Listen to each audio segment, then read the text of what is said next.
Seja muito bem-vindo a mais um episódio de Os Executivos. Esse episódio tem um sabor especial para mim. Por quê? Porque a gente aprende com os nossos erros. E esse episódio, ele está sendo regravado e eu tenho que agradecer em dobro ao nosso convidado de hoje, porque ele esteve aqui com a gente fez a gravação do podcast e a gente teve um problema técnico nessa gravação e a gente perdeu o áudio de todo o podcast. E ele teve a enorme gentileza de voltar aqui para a gente gravar de novo. E eu acho que quando a gente erra, a gente tem que aprender com os nossos erros. E eu não tenho vergonha de dizer isso para você aqui no podcast, que a gente errou e a gente está regravando esse podcast porque o convidado é muito especial, tem um conteúdo muito interessante, muito bacana para compartilhar com vocês. E eu fiz questão de pedir para ele, por favor, volte para a gente conversar de novo. Pedi 1 milhão de desculpas. E eu tô aqui de novo com o André Martins. André, em dobro hoje o agradecimento por você ter voltado aqui, ter entendido aí o nosso problema. E a gente vai regravar, porque eu sei que o conteúdo é muito rico e eu queria ter você de volta aqui com a gente, conversando com a gente. Muito bem, seja muito bem-vindo. Obrigado mais uma vez por você abrir tua agenda de novo, porque eu sei que tua agenda é uma loucura.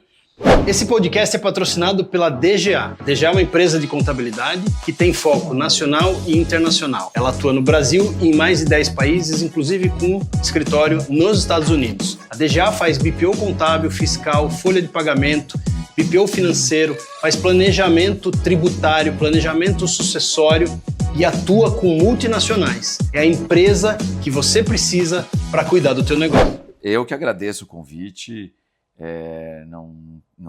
A questão acho que de você falar de aprender com os erros é super válido e importante, porque a gente realmente, talvez, o que a gente tenha de mais importante na nossa vida é aprender com os nossos erros, né? E só quem tem esse autoconhecimento e consegue transformar esse aprendizado em um novo caminho, em uma nova direção, é que prospera. Então, parabéns. Obrigado. E estou aqui e venho com o maior prazer. E a honra é minha de estar aqui nos executivos com você. Quem sabe a gente vai voltar aí para falar mais ainda no futuro. Estou sempre à disposição. Vamos estar sempre abertos para te receber. Obrigado mais uma vez. Imagina. Mas vamos lá, conta para o público quem é o André, antes de tudo. Bom, eu sou um paulistano, nascido e criado em outros vários lugares, porque à época meu pai, como engenheiro civil de grandes obras, mudava muito, e então eu rodei alguns lugares do interior de São Paulo, norte do Paraná, tive uma infância muito rica nesse aspecto, propiciada pelo trabalho do meu pai. Eu venho de um episódio de desenvolvimento e crescimento ao longo do tempo, onde eu busquei entender o que eu queria fazer e ser quando crescer. Acho que eu passei aquela fase da adolescência meio ainda perdido, não sabia se eu queria ser médico, se eu ia fazer outra coisa. Eu me formei em administração, até curiosamente, hoje eu olho para trás e falo, putz, eu gostaria de ter feito economia, na verdade. Eu acho que hoje, quando eu converso com economistas na vida profissional, falo, é uma coisa mais técnica, mais interessante, o que não tira o brilho da administração, hoje do ser genérico, que como hoje se prega muito, a gente tem um conhecimento mais amplo e buscar novos conhecimentos. Não dá tempo de fazer economia ainda? Eu não sei, agora ainda mais, estou chegando, minha filha está para nascer no final de agosto. Entendi. A regra em casa agora é bem clara, é dedicação total para a Francesca, que chega no final de agosto. Casas Bahia agora, dedicação total a você, exatamente. Mas quem sabe, né? Nunca é tarde para querer começar. Exato. Ou ter outras formas de aprendizado. Mas acho que ao longo do tempo e essa é uma característica minha, eu sou muito curioso e eu fui aprendendo, né? Acho que mesmo em outros temas, ao longo da minha jornada educacional e profissional, Eu procurei aprender muito sobre direito, que acho que é né, o entendimento da relação jurídica entre empresas, o direito societário, o direito comercial, direito tributário, que afeta muito, né, ainda mais no Brasil. Eu procurei sempre estar aprendendo com advogados, pessoas que pudessem estar perto.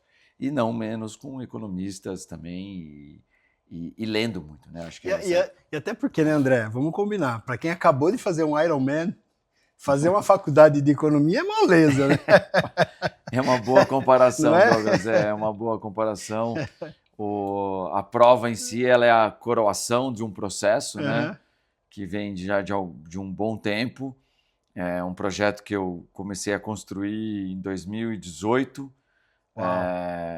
quando eu comecei no triatlon, e aí vim crescendo, fiz os Ironman 70-30, né, que é a metade da distância, e aí, quando eu estava me preparando para o Ironman, o full, que a gente chama, o Ironman inteiro, veio a pandemia e cortou meus sonhos Cortou seu barato. temporariamente.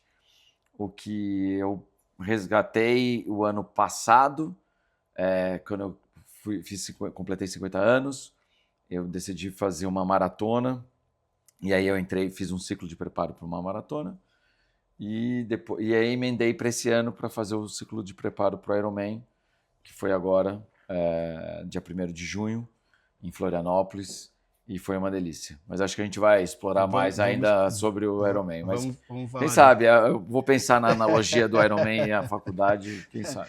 Hoje você faz online a faculdade e tal, de repente, né? É Só para verdade. mais legal. Mas legal, quem que é o André de hoje? Qual que é o executivo André de hoje? Hoje você está na Endered. Exato. Endered. Na Ticket, né, que Na é uma Ticket. empresa do grupo Endered Global. Qual que é a tua posição lá hoje, André? Eu sou diretor de negócios da área de transporte. Tá. Foi uma cadeira criada à medida que dentro da Edenred tem uma estratégia global chamada Beyond Food, né? Ou seja, porque Beyond Food, porque o foco hoje, dos principais negócios no segmento de benefícios e engajamento é o ticket de alimentação e refeição no mundo todo. Uhum. Então, eles buscavam negócios que estavam além do alimentação, vamos dizer assim. E nisso foi quando foi concluída a aquisição de uma empresa aqui no Brasil, chamada RB Serviços, que é uma empresa especialista no serviço de vale transporte para as empresas, da qual eu trabalhei, no mercado que eu trabalhei por mais de 20 anos, na empresa da minha família, né? Legal. Na VB. Então, por essa experiência toda que eu tenho no segmento e com a visão prestes a fazer a aquisição, a Ticket me contratou para eu ser justamente a pessoa que ia sentar nessa cadeira no momento da aquisição para fazer a integração, né? Tá. Acho que quando a gente pensa na integração dentro das empresas, que a gente pensa muito numa cadeira que chama PMI, que é o Post-Merger Integration, a pessoa que vai fazer isso, às vezes a gente pensa muito num trabalho de um organizador, né? Alguém que fica meio de fora, por cima, olhando, organizando ali as áreas e tudo mais. Acho que a visão que a Ticket teve com a minha chegada foi de trazer alguém para gerenciar isso de fato. Ou seja, estar ali para hands-on, para evitar que a gente, né, pegasse uma empresa menor dentro de uma empresa gigante, com muitos processos, com muita governança, e acabasse criando atribulações que prejudicariam o resultado. Ou seja, o foco foi: vamos preservar esse negócio, preservar os alicerces, olhar para ele, para que ele se integre de uma maneira mais amena, suave, preservando os valores e integrando as culturas. Então, essa é a minha cadeira hoje, que vem, né? Também não é uma cadeira que a gente constrói do dia para a noite, como eu disse. Foram 20 anos de 18 anos, para ser mais preciso, de VB, 13 anos sob a gestão familiar, né, que era a empresa da minha família. Em 2013, a gente vende também a empresa 100% para um grupo estrangeiro. Eu ainda fico lá com eles por mais 5 anos como executivo. E aí eu faço um gap na cadeira de executivo, propriamente dito. Em 2018, eu começo um negócio de venture capital com um grupo de pessoas, de amigos, que chama Super Jobs. É um negócio que a gente tentou estruturar para ser uma gestora e a gente ali erramos também, acho que pegando o gancho, né, no tema de mercado financeiro. A gente era muito bom e conhecedor de pensar nas empresas que a gente queria investir, né? Mas a gente falhou no desenho do ambiente da Superjobs ser uma gestora de ativos financeiros de fato. Tá. Né? E o principal erro que a gente cometeu foi que a gente não tinha alguém que era do mercado financeiro. Basicamente isso, né? Ou seja, uma coisa óbvia, né?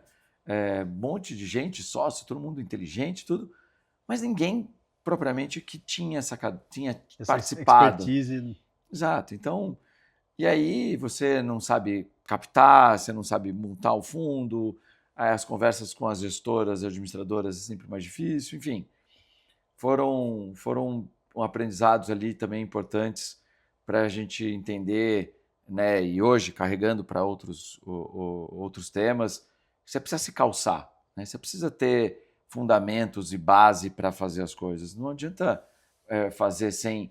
E se você não sabe, busca ajuda primeiro para ter o conhecimento, ou se ele não é suficiente, traga quem saiba, né? Acho que, e você, da mesma forma, como fez aqui, precisamos mudar a gestão aqui do vídeo, do áudio e som. Do podcast em geral. Exato. Trazer quem sabe fazer. Exatamente. Então, acho que essas são as lições que valem na nossa vida. Então, mas dando um passo lá atrás, assim, eu olho para mim e vejo, bom, quando eu decido, né, falar, bom, vou fazer administração. Eu estava meio inspirado ali pela história empresarial da minha família também, e falei, acho que tem um caminho aqui para eu me abrir. Alguns amigos que também na época do vestibular estavam indo para o mesmo caminho. Falei, bom, vamos aqui, vamos criar essa aventura aí de sair de casa, vir morar em São Paulo. Você morava onde? Eu morava em Campinas, Campinas, no interior de São Paulo. E aí veio, e aí fiz FAAP aqui em São Paulo. Foi um período interessante, que também meio no começo ali eu já tive a Veia Empreendedora me chamou, aí eu parei a faculdade durante um tempo, fui a montar um kart indoor em Goiânia nos anos 90, isso quem é dessa época sabe dessa febre que teve, né, de kart indoor, e acabamos indo para uma cidade totalmente fora do nosso eixo, que foi um desafio também, quando a gente agora olhando para trás, né, e aprendendo. E foi muito... E aí acabou o kart, voltei para São Paulo e meu pai me deu a seguinte missão: você vai trabalhar, senão não... Reabrir a faculdade a contrapartida é trabalhar. E nada de ser empresa da família. Você se vira para arrumar um estágio. Emprego. E aí me virei, fui trabalhar no mercado de trade e-commerce, né, de trade internacional. Eu trabalhei na CISA Trading. E ali acho que eu realmente tive a certeza de buscar um caminho de ser um executivo.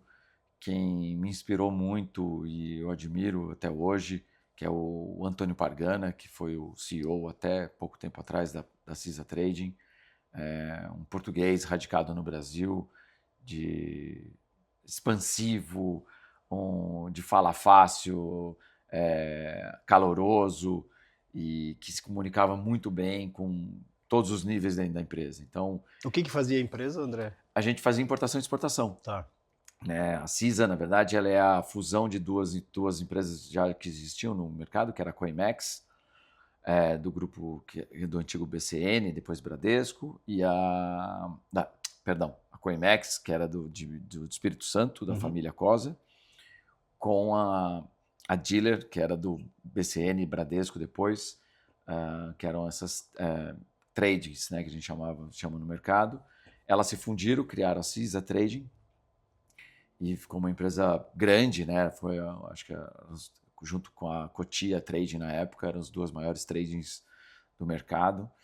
E foi uma ótima escola do ponto de vista de lidar com o mercado internacional, de começar a desenvolver relacionamento dentro da empresa com várias áreas, né? Que tinha que ficar pingando área por área. E isso me fez... E eu olhava muito para os executivos da época, né? Da liderança ali da CISA. E dali veio essa inspiração, acho que a certeza de falar, esse é o caminho mesmo, é isso que eu quero fazer, de aglutinar conhecimento, lidar com pessoas, desenvolver empresas, né? Acho que o empreendedorismo, ele está muito... A gente fala do empreendedorismo de fazer, ou você empreender e fazer um próprio negócio, mas empreender também, você está dentro da própria empresa, né? Ou seja, fazer ela se desenvolver é um empreendimento. Fazer qualquer empresa se desenvolver é um empreendimento que você se dedica. E você, como peça-chave, como líder de um processo, de uma empresa que precisa se desenvolver, é o seu empreendimento, né? Então, eu adoro muito essa visão do empreender. E não por menos, dentro um dos valores da Edenred, né, global, que está dentro do que a gente chama do Dream Team Culture, é o espírito empreendedor, né? Ou seja, você não precisa, o empreendedor, não, eu vou montar o meu negócio. Não, estamos aqui como todos temos que ter um espírito empreendedor dentro do negócio. Seja com ter o sentimento de dono, né, por aquilo que você está fazendo, de buscar um melhor resultado, de ser a paixão pelo cliente, que é um outro valor que a gente tem também dentro da Ticket, da Edenred Global. Enfim, e acho que essas identidades a gente vai se moldando ao longo do tempo. E isso, lá atrás, na CISA Trade, acho que me moldou muito. Dali em diante, eu tinha certeza que estava no caminho, era isso que eu ia fazer.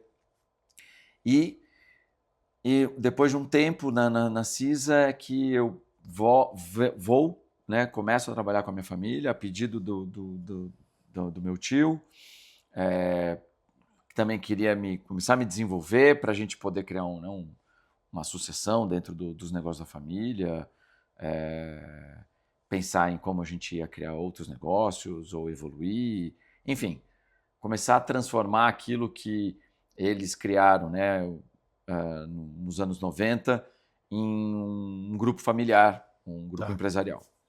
André, eu queria pegar esse gancho do que você está falando, depois eu vou até voltar na história do kart, porque me lembrou de uma coisa, né? Tá. A história do kart naquela época parecia o mesmo movimento das paletas mexicanas, você lembra? Exato. É engraçado como no Brasil tem umas coisas que viram febre, né? E depois vai tudo... Mas deixa eu fazer um gancho com isso que você está falando.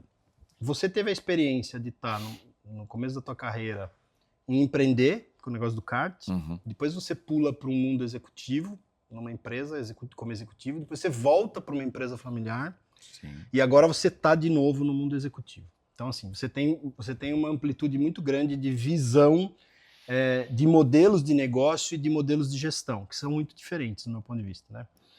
A minha pergunta é a seguinte: você acha que o profissional, que ele é moldado a ser um executivo logo no começo da carreira dele, ele tem dificuldade para empreender depois? Porque, assim, você mesmo traz, né, na tua carreira, você vai para um negócio, um empreendedorismo inicial, que acabou não dando certo, o negócio do kart. Tudo bem que era uma aventura, mais aventura do que empreendedorismo, na verdade, né? Era mais um hobby, talvez. Não diria um hobby, mas aquele negócio daquela loucura dos 20 anos, Dos 20, sabe? vou... Não, tô indo, pai, vou mudar de cidade. Como assim? Fui. Aí você volta, depois você volta para a família, depois você tem um gap aí onde você faz a estrutura de M&A, os venture capitals e tal, e depois agora você tá de volta no mundo executivo, né? Eu te pergunto isso porque eu conheço alguns executivos que tentaram sair do mundo executivo e empreender e não deram fit com o mundo de empreendedorismo e voltaram para o mundo de executivo onde tem uma estrutura. Você acha que é difícil fazer esse flip aí, essa... É uma ótima pergunta, Douglas, e assim, eu te respondendo direto, eu acho que é difícil, em primeiro lugar. Não, a capacidade ou a sutileza do empreender, ela está além das suas competências técnicas de conhecimento de um mercado específico ou qualquer coisa do tipo. E isso nem todo mundo tem, nem todo mundo está preparado, ou às vezes a gente subestima. E eu vou falar um pouco quando a gente for falar do Ironman, que é uma das coisas que eu subestimei, que foi a corrida. Apesar de correr bem, eu acho que tive uma certa confiança excessiva nesse processo. E aí, voltando para isso, eu acho que a gente às vezes tem uma vida executiva de sucesso, falar, pô, isso aqui eu conheço. Aprender é moleza. É lógico, eu tenho que replicar o que eu já faço, o que eu já fiz aqui. E aí, a hora que você começa a se deparar com a barreira A, B, C, D, você percebe, opa, eu tinha uma estrutura que me respaldava para essas barreiras, quer queira ou não. E como a gente falou, no Brasil, a gente tem um ambiente regulatório, vamos chamar assim, como um todo, né? Exato, é bem hostil e difícil de entender. Se você não está muito bem amparado juridicamente, tributariamente, você acaba tendo percalços indesejáveis, né? Mas eu vejo que um dos pontos que quem está nesse mundo e quer fazer esse flip para o empreendedorismo, né, sair do mundo executivo e fazer o seu próprio negócio, é realmente entender o que ele vai fazer e meio que desenhar um mapa para ver o seguinte, aonde que tem algum buraco que eu não preenchi, né? Quais são os gaps que eu tenho?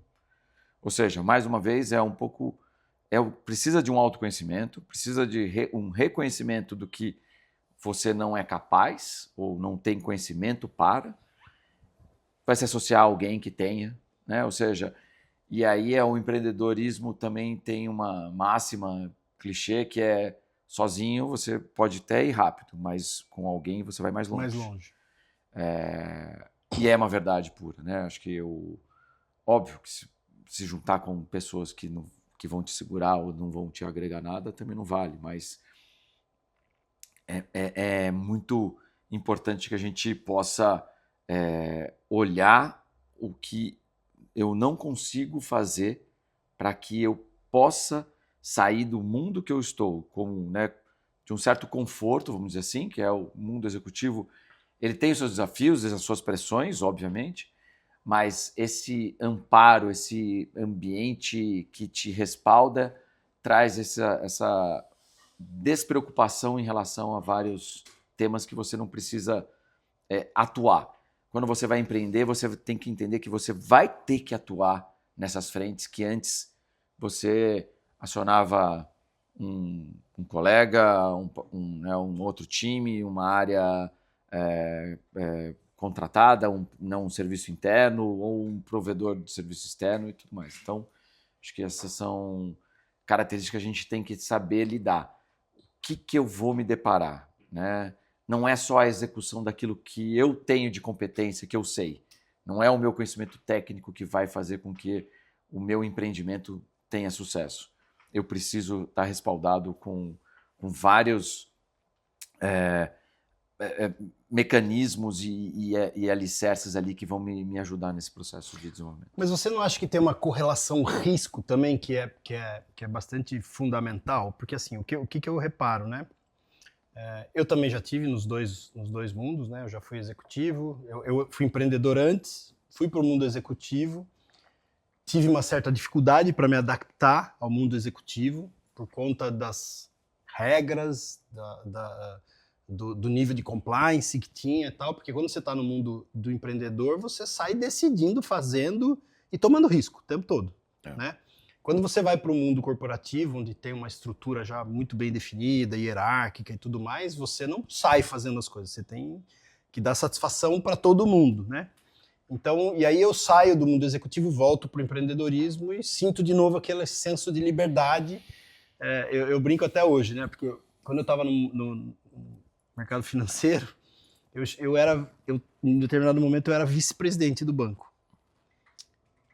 E eu fiquei tentando mudar um negócio do site do banco, acho que uns 8 meses.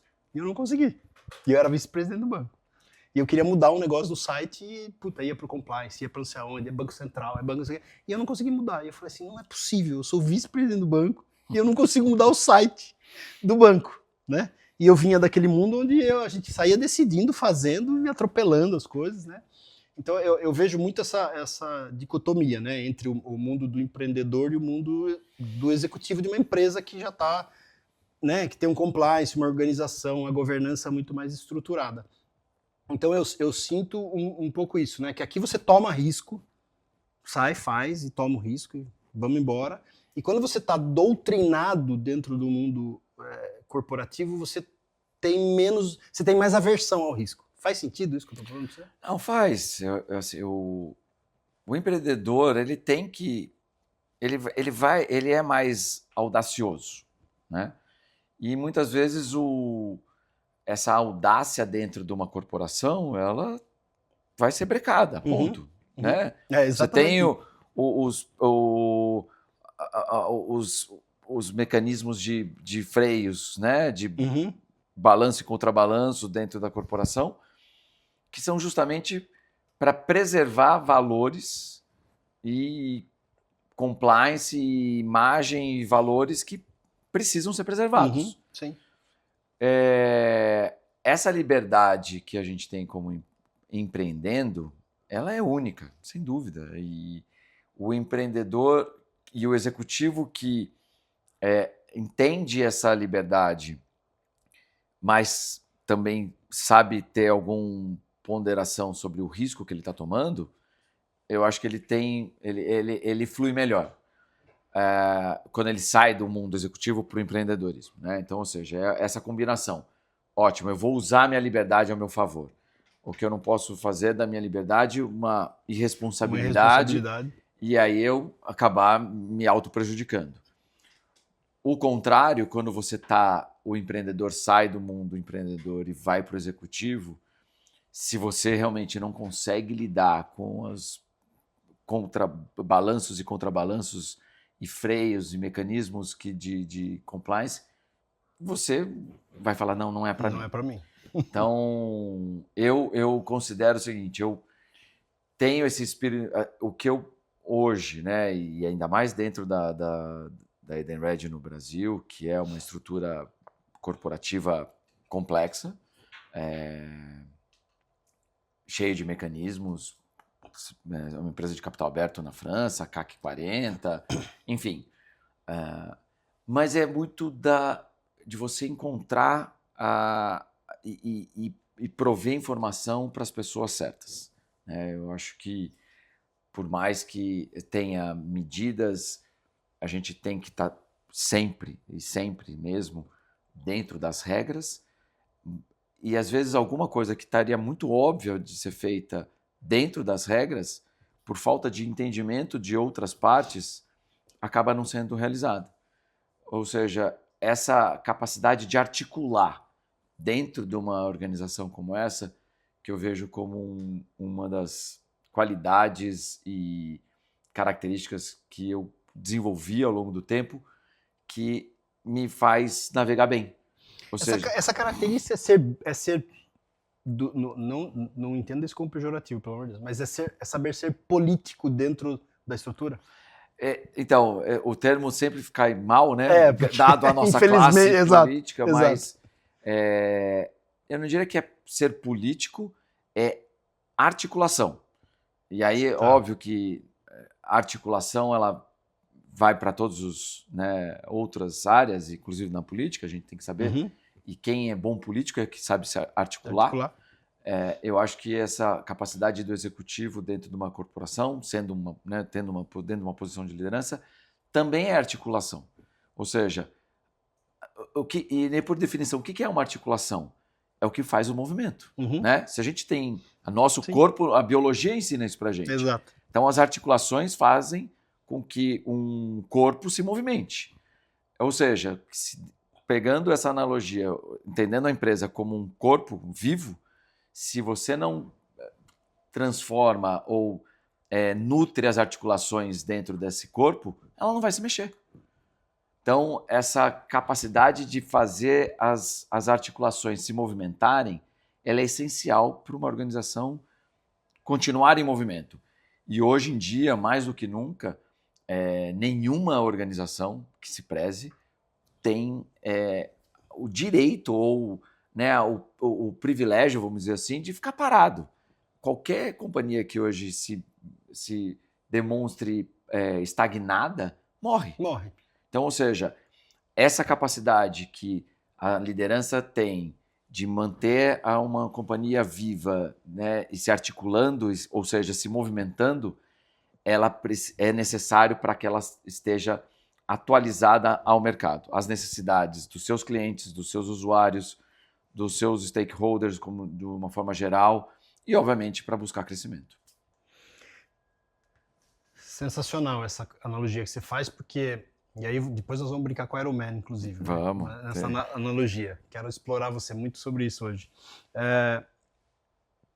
O que eu vejo é exatamente isso, né? Eu vejo assim, quando você está no mundo corporativo, você precisa entender muito melhor essas articulações do organismo onde você está inserido, porque a impressão que eu tenho é assim, quando você está empreendendo, e empreendendo no começo, porque hoje, por exemplo, a minha empresa hoje, ela cresceu um pouco, e eu até brinco com os meus sócios, falo assim, porra, já tá ficando chato, porque eu já não consigo comandar as coisas, eu tenho que pedir autorização para um monte de gente, para um monte de coisa.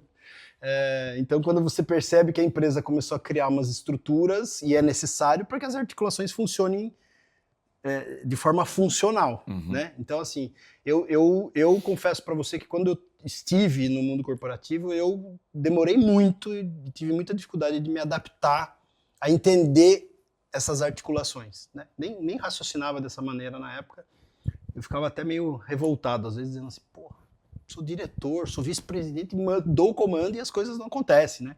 E é o que você falou, não adianta querer correr 50 km sem preparo, né? A articulação não vai deixar você correr, não. Então era muito isso.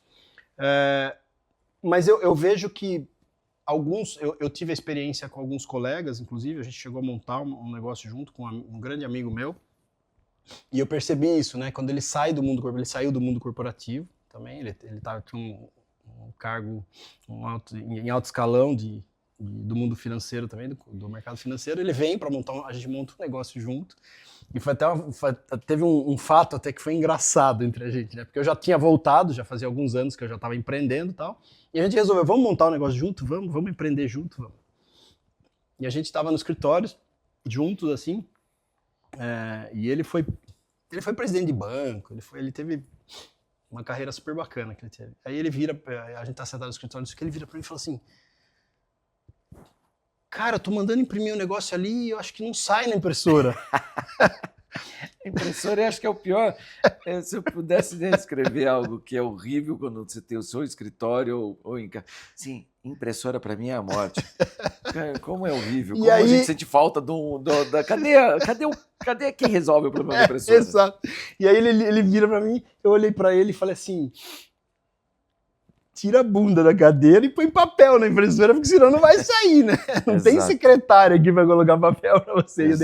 E virou piada entre a gente isso, porque, né, ele, tipo, tô mandando imprimir, não sai, lógico, tem papel na impressora, né? E aí você faz essa brincadeira como do executivo, porque é aquilo que você falou, né? Cara, tô mandando imprimir aqui, não sai, resolve aí pra mim, porque eu tenho coisa pra fazer. Né? Você quer que...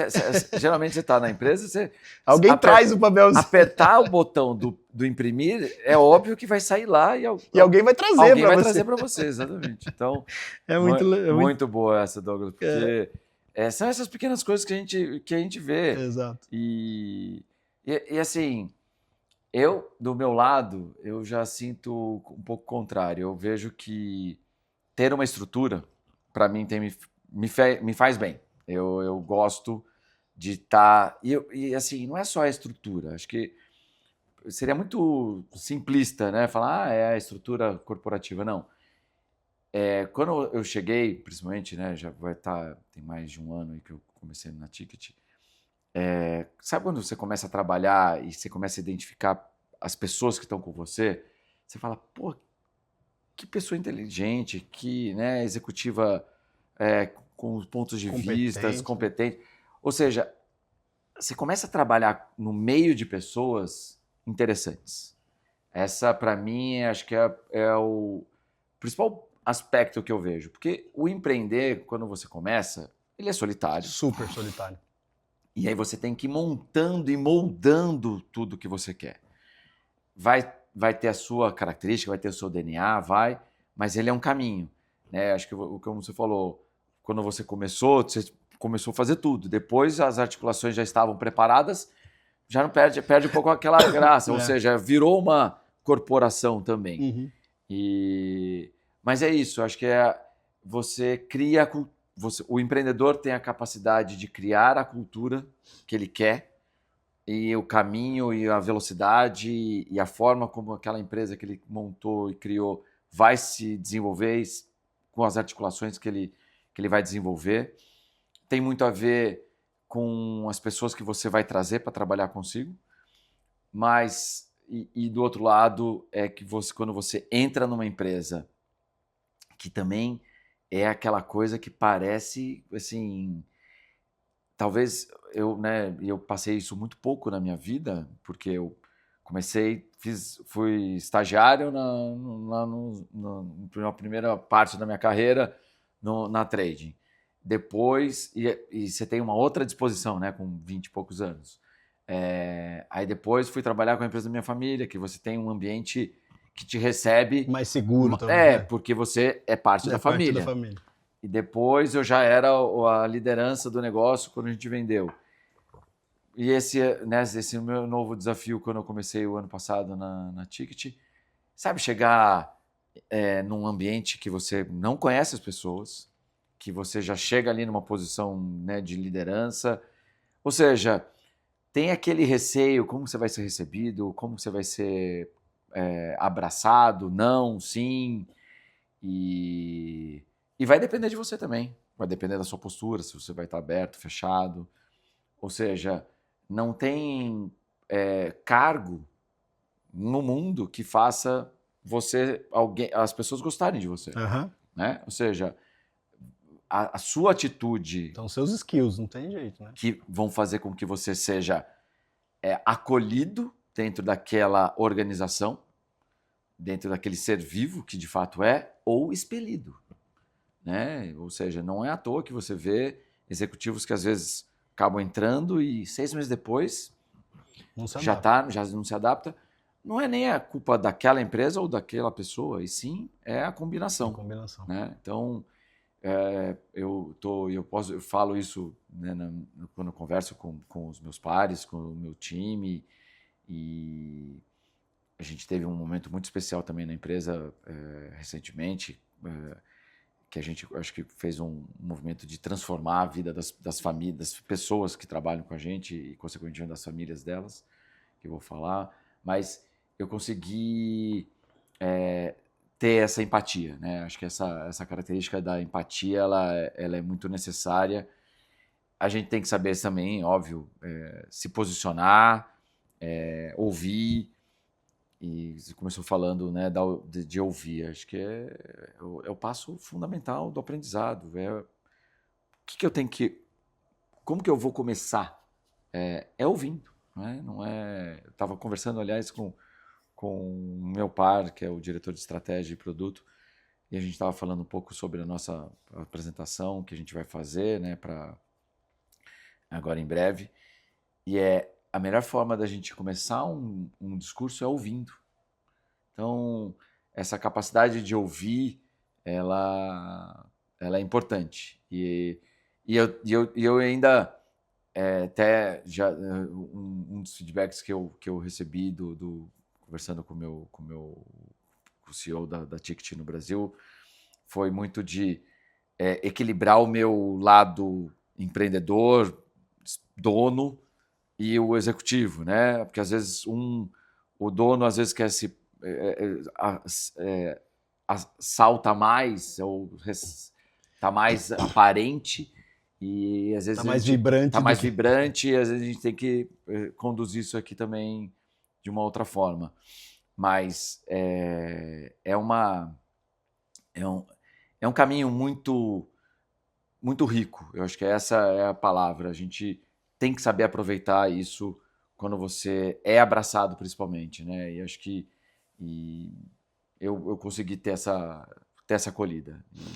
Eu tive a impressão, desde o primeiro dia que eu te conheci, de que você é uma pessoa... Óbvio, nunca trabalhei contigo e tal, né? Mas assim, eu tenho a impressão que você é uma pessoa muito fácil.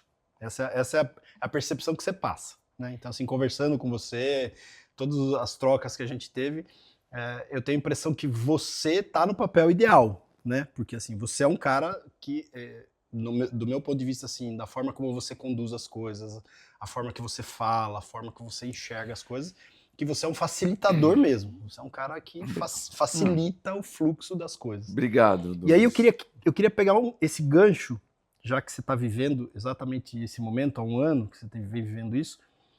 Como é que é, André, adaptar, porque assim, eu imagino, né, a empresa Ticket é uma empresa gigantesca, vem e faz aquisição de um negócio no Brasil, né? Com uma cultura familiar, a empresa que foi comprada. Com uma cultura familiar. Como é que faz para adaptar culturalmente dois negócios tão distintos? Essa é a pergunta de $1 milhão. E aí eu vejo assim, bom, primeiro, obrigado pela essa colocação. Eu gosto desse papel de ser o facilitador. E eu digo que para chegar, né, para ter o André hoje com essa cabeça, eu passei, nem sempre eu fui o fácil, talvez. Teve que fazer o Iron Man primeiro para amolecer. Eu tive que tomar algumas pancadas na vida para aprender e desenvolver esse lado e entender que o caminho difícil não é bom, né? Ou seja, essa palavra não existe, dificilitador não é um caminho bom. E eu acho que, como qualquer civilização, né? Os nórdicos não são a sociedade maravilhosa que são hoje por acaso. No passado eles foram os vikings, né? Eles foram os bárbaros. Os maus. Então, acho que tem essa evolução. Acho que eram os dificultadores. Né? Exato, dificultadores. Boa. Mas a integração, e aí acho que veio o grande ponto que eu comecei falando ali, quando a decisão da Ticket, ao comprar a aquisição da RB, de trazer uma pessoa para fazer a gestão e não simplesmente um PMI olhando de cima, é que foi muito acertada, inclusive do ponto de vista de integração de cultura. Você não funde duas culturas do dia para a noite, em primeiro lugar. Ou seja, a gente teve que entender e obedecer, e estamos ainda nesse processo, de permeando as culturas, né? Ou seja, é um tecido maleável. Você tem que ir contaminando de certa maneira. Exato. O que vem daqui, o que vem dali, o que você demonstra. E aí a gestão né, do que a gente está fazendo, o que a gente está trabalhando, ela tem muito do walk the talk. Não é falar, é fazer. E é fazer, é estar junto, é estar lá, estar com as pessoas, é vivenciando, é reconhecendo que o que a gente olhou, quando a gente olhou para a empresa, né, que a gente quis, num momento estratégico, falar, vamos trazer esse ativo para dentro do nosso grupo, continuar preservando isso. Né? E não falar, agora comprei, é meu, eu faço o que eu quiser. Não, calma. Tá. E aí entra o aspecto da fundação, né? Ou seja, foco na fundação. A gente tem que ter um pouco mais de um olhar onde eu vou desenhar isso, onde eu vou me dedicar para desenhar a fundação, porque eu posso, se eu quiser acelerar, eu acelero, eu vou ter um resultado talvez extraordinário em 1 ano, mas eu não vou ter em 5. né? Tá. Ou seja, a própria Ticket é uma empresa que o ano que vem vai fazer 50 anos de Brasil. 50 anos só no Brasil? Só no Brasil. Globalmente são 60 anos, né? Tá. Mas no Brasil vão ser 50 anos o ano que vem. Ou seja, a gente está olhando para os próximos 50 anos. Uhum. Né? A gente não está olhando para o próximo ano. E mesmo com uma empresa de capital aberto, que tem ali os seus compromissos trimestrais, né? Como toda empresa que tem que olhar o seu trimestre, uma empresa de capital aberto, a gente olha muito para o longo prazo. Então, a fundação é essencial para essa construção de uma cultura que ela vai permeando e ela vai trazendo as pessoas, ela vai demonstrando para as pessoas que estão chegando no grupo que, olha só, olha o que a gente faz, olha o porquê que a gente faz isso, olha por que a gente tem uma característica de criar um ambiente onde eu tenho lá, globalmente, um negócio que a gente chama Ideal Day, que é uma semana inteira onde o mundo, todos os colaboradores do mundo se colocam em prol do voluntariado, em várias ações no mundo inteiro. Ou a gente também tem um outro, que acho que é mais forte ainda, que foi lançado esse ano, junto com a ONU, que é um programa chamado Share the Meal, né? Compartilhando uma refeição. E nada mais justo, né? E uma palavra muito bonita que é o compartilhar uma refeição, dado que a gente trabalha, né, nesse mercado na área de benefícios, para fazer chegar a refeição a quem não tem no mundo. Então, são ações como essa que vão demonstrando para as pessoas o core, o cerne da nossa empresa. E a liderança ativa, a liderança em prol de resultados, a liderança que olha para as pessoas, a liderança que não vê política, vê competência e articulação, né? Sem o demérito, tirando a questão pejorativa da política, mas é a articulação das competências que fazem com que a gente se mova para frente, que a gente cresça. Então, esse é o meu principal desafio. A gente tem conquistado etapas importantes e recentemente a gente conquistou uma etapa muito importante junto com o time, que foi... Eu acho que para mim, assim, o mais importante eu vejo quando você tem, né, a posição de liderança num negócio é transformar a vida das pessoas. E recentemente a gente teve uma, né, não é fácil, ainda mais num ambiente hoje que está muito competitivo, desafiador de resultado e tudo, mas a gente implantou o plano de saúde para todas as pessoas da empresa que a gente da RB. Eles não tinham. E quando você pensa, não tinham nem para eles, nem para os familiares. Ou seja, isso é dentro da política da Ticket, da Edenred no Brasil. Que eu sei daqui exatamente, não sei como funcionam os planos de saúde fora, mas as pessoas receberam a notícia e a gente fez um evento para comunicar isso assim, de uma forma tão emocionada, Douglas, que eu falei, valeu qualquer coisa que eu já tenha feito aqui, foi né, o desenho que a gente pôde fazer junto, né, não fui eu que fiz, obviamente, mas uma decisão coletiva, estruturando e planejando de como a gente implementar o plano de saúde para todas as pessoas e seus familiares na RB. Vocês fizeram para todos, inclusive os familiares. Inclusive os Quantas familiares. pessoas envolve isso, André?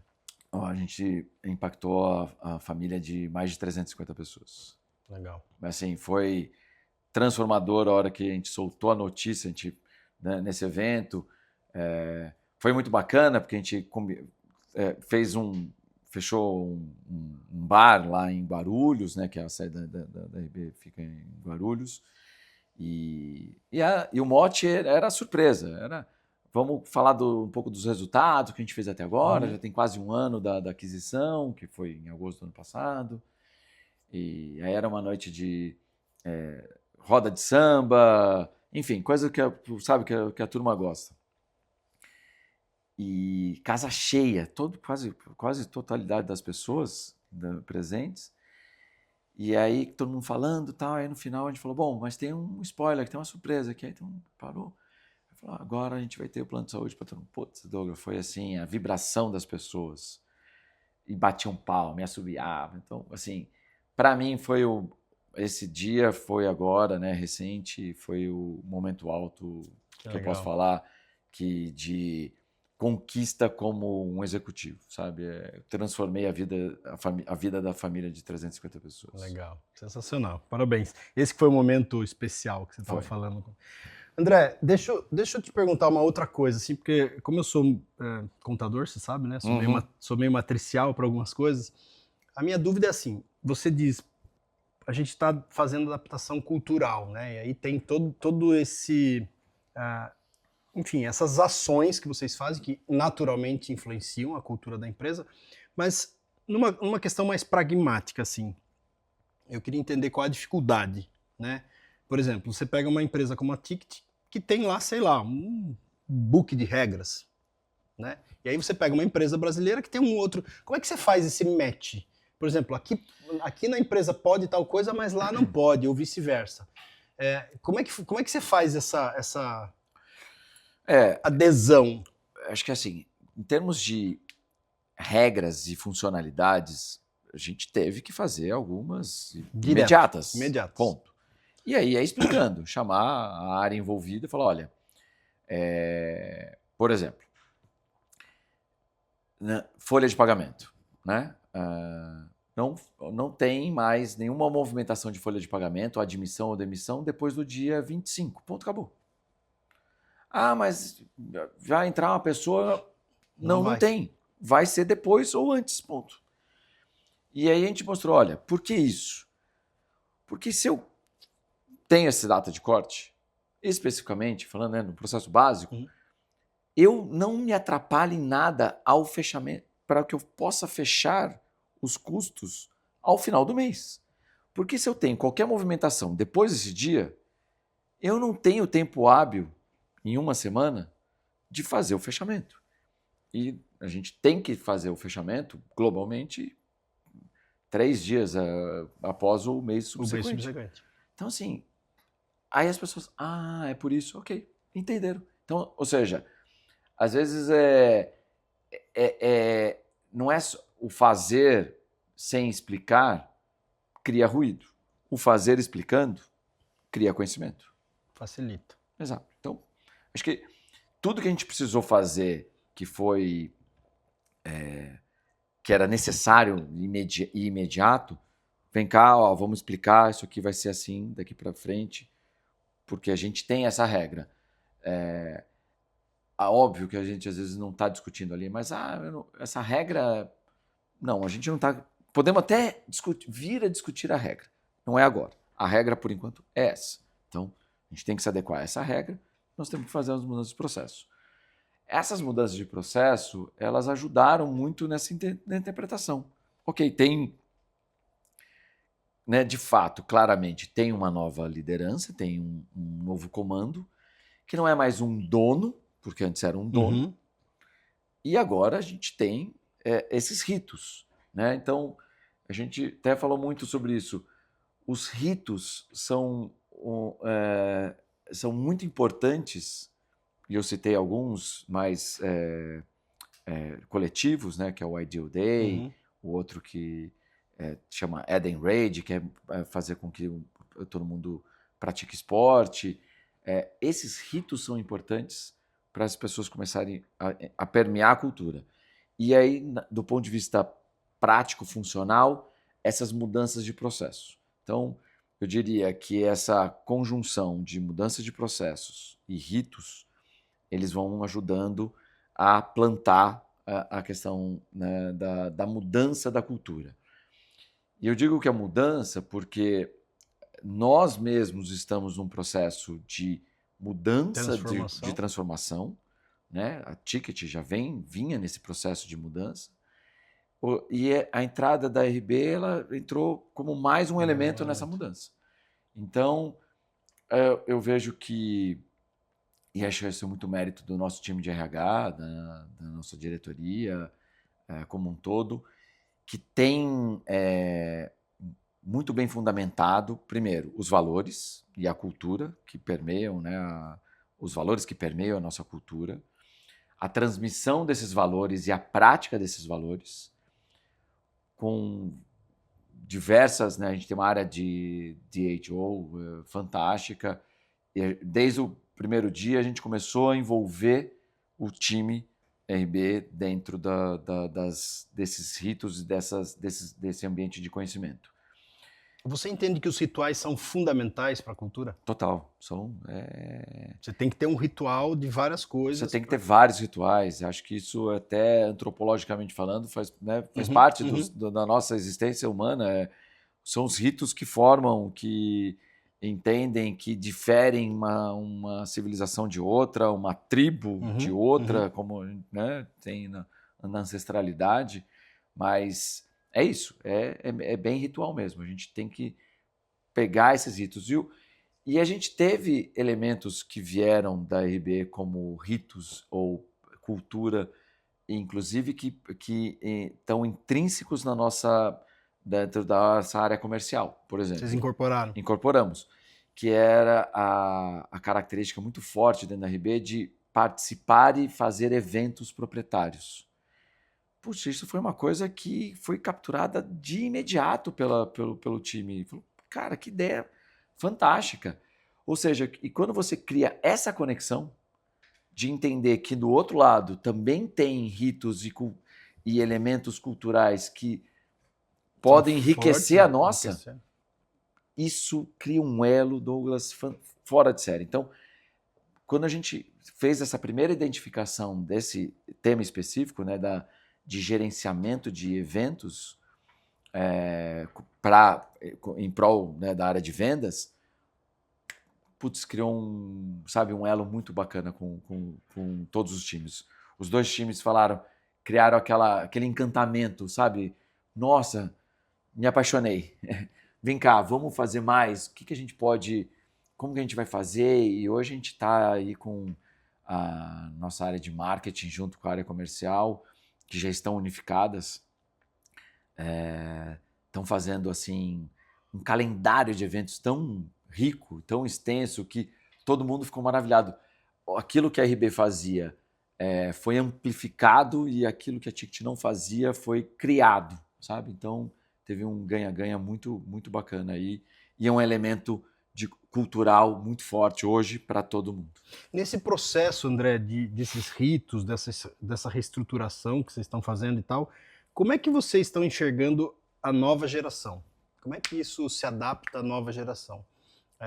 Uma empresa familiar que já tinha uma cultura, veio uma cultura de uma multinacional e no meio disso a gente está eu vejo assim, a gente está num processo de mudança cultural da sociedade em geral, né? Eu vou puxar alguns outros temas aqui para a gente falar. Mas dessa nova geração especificamente, que todo mundo tem reclamado muito, né? Inclusive saiu uma pesquisa agora do instituto que faz mundialmente a avaliação do QI, não sei se você acompanhou isso. É a primeira geração que teve que tem um QI menor do que a geração anterior e são pontos relevantes que foram colocados, tal. Provavelmente por conta de toda a tecnologia, de mídia social e tudo que está acontecendo. Então, a gente vive hoje com uma relação diferente com essa geração. Como é que vocês estão vendo isso no aspecto cultural, no aspecto dessa transformação da empresa? Eu gosto dessas interfaces ou intersecções geracionais e acho que a gente está... Acho que o momento é muito interessante porque é o seguinte, como a gente aumentou a longevidade, né, nós ganhamos longevidade não só não da nossa vida útil, mas da vida executiva empresarial, ou seja, hoje com 50 anos, você está muito mais novo do que 20 anos atrás uma pessoa de 50 anos. 50 anos. Né? Ou seja, nós somos a geração que estamos num momento único que a gente está vivendo 3 gerações ao mesmo tempo trabalhando, né? Ou 4, dia 4, né? Boomer, o X, enfim, esse mix todo de gerações ao mesmo tempo. Ao mesmo tempo. Tem clashes, tem conflitos ali, enfim. Mas eu acho que a nossa geração é uma geração que ela viu nascer muito desse mundo das novas tecnologias. Ou seja, a gente a gente sabe olhar O o analógico. analógico e a gente viu tudo nascer. Tudo nasceu na nossa geração, ao longo do nosso crescimento, né, da nossa fase da adolescência para a vida adulta. E ao passo que essa geração nasceu nesse ambiente tecnológico. Ou seja, talvez nós tenhamos aqui a oportunidade única de sermos a geração que vai traduzir para essa nova a vida analógica, sem desprezar ou desdenhar daquilo que é o hoje. E eles tendo a capacidade também de ser esse tradutor da nova geração para que a gente possa a extrair o melhor desse mundo. Eu vejo que a gente hoje lá, a gente já tem a faixa etária nossa é bem baixa, né? A gente tem muita gente da nova geração. Eu acho que a gente está mudando como marca empregadora através da nossa comunicação, se comunicando melhor com esse público, não só para pessoas que queiram vir a trabalhar com a gente, mas para o mercado, para o público. Porque não só na nossa empresa você tem essa nova geração, nos nossos clientes também. Sim. Né? Ou seja, Claro. Então, não adianta eu me comunicar bem dentro de casa se eu não estou falando bem com o meu cliente. São todos os stakeholders. Né? Exatamente. Então, aí à medida que a comunicação está falando para o meu cliente, já num novo linguajar, quem pensa em trabalhar conosco, ou quem está trabalhando, fala, opa, começa a criar essa identidade. E a gente nossa geração que olha essa comunicação, a gente não pode ter aversão, a gente tem que entender. Eu estou me comunicando com uma nova geração de pessoas que estão trabalhando e são meus potenciais clientes e são as pessoas que eu estou desenvolvendo hoje para serem as futuras lideranças do negócio. Então, assim, não existe essa solução mágica de resolver o conflito de gerações, mas eu acredito, mais uma vez, usando a sua palavra do facilitador, que a gente precisa, escolher a dedo mesmo quem é o facilitador da geração atual e fazer essa ponte entre as gerações anteriores. A gente precisa misturar. A gente não pode criar barreiras entre as gerações. Acho que essa talvez seja uma visão que a gente precisa deixar muito clara agora. A gente tem essa oportunidade de ser a geração que está se comunicando com todas as outras, que se conecta com o passado e pode olhar o futuro. Quiçá a gente vai viver mais 50, 60, 70 anos. Tem gente que diz que se a gente não morrer nos próximos 10, talvez a gente viva para sempre. Então, a gente tem que estar preparado para viver várias gerações juntas, porque não é fácil, mas a gente tem... o ser humano tem que melhorar a sua capacidade de adaptação. E a adaptação entre pessoas ela é extremamente necessária para a gente continuar existindo. Eu vi uma história esses dias de que a criança que vai viver 800 anos já nasceu. Então, Talvez a minha filha, a Francesca, venha dessa geração beta que vai viver 800 anos. Mas, André, eu queria ouvir tua opinião. Assim, você acredita, suas crenças aí, né, pessoais, você acredita que para a gente viver se relacionando e se correlacionando com outras gerações, a gente precisa manter os guidelines bem claros, assim, eu chamo de guarda-reios, né? Ou seja, a gente fala muito aqui na empresa sobre isso, fala assim, ó, a gente tem os nossos guidelines aqui, a gente tem os guarda-reios. O que passar daqui pra gente, a gente não tolera. Pode falar o que for, passou desses limites, dentro desses limites a gente se adapta, a gente conversa, a gente, né, mas tem algumas limitações que a gente não tolera dentro da empresa, a gente está deixando isso muito claro dentro da empresa a partir de agora, né? Olha, esses aqui são os guarda-reios, são os limites. Por que eu te falo isso? A gente vê muita empresa cometer erros crassos, assim, né? Então, assim, essa semana saiu um caso aí enfim, não vou trazer, para não polemizar muito aqui o bate-papo, mas, puxa, as empresas cometem alguns erros que são visíveis por toda a sociedade, assim, né? De se vincular a pessoas ou a coisas que não fazem nenhum sentido para a marca ou para as questões de balizamento social e tudo mais.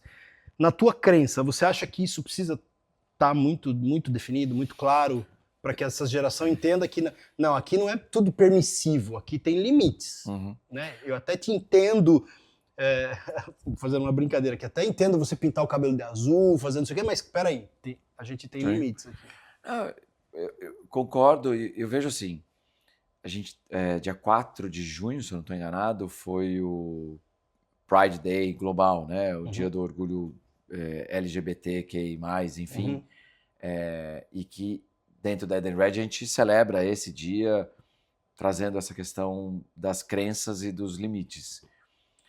E eu até, quando eu escrevi sobre isso, né, em referência à nossa publicação do Pride Day, acho que uma palavra define, que é respeito. A gente tem que saber se respeitar dentro das nossas crenças e das nossas divergências. A liberdade de um não pode ocultar ou avançar sobre a liberdade dos outros, né, de outro. Eu tenho isso como uma crença pessoal minha, forte, que eu carrego há muito tempo, que eu ensinei a minhas filhas com essa questão de valores e em qualquer dimensão. Não esquecer que do outro lado é um ser humano também. Sempre. Então, não tem importância a sua crença religiosa ou a sua não crença, a sua origem de país. Hoje se fala tanto, né? Voltando ao tema da xenofobia, de pessoas só porque você é de um país ou outro, você tem uma aversão entre pessoas. Religioso nem se fala, porque isso é desde que o mundo é mundo.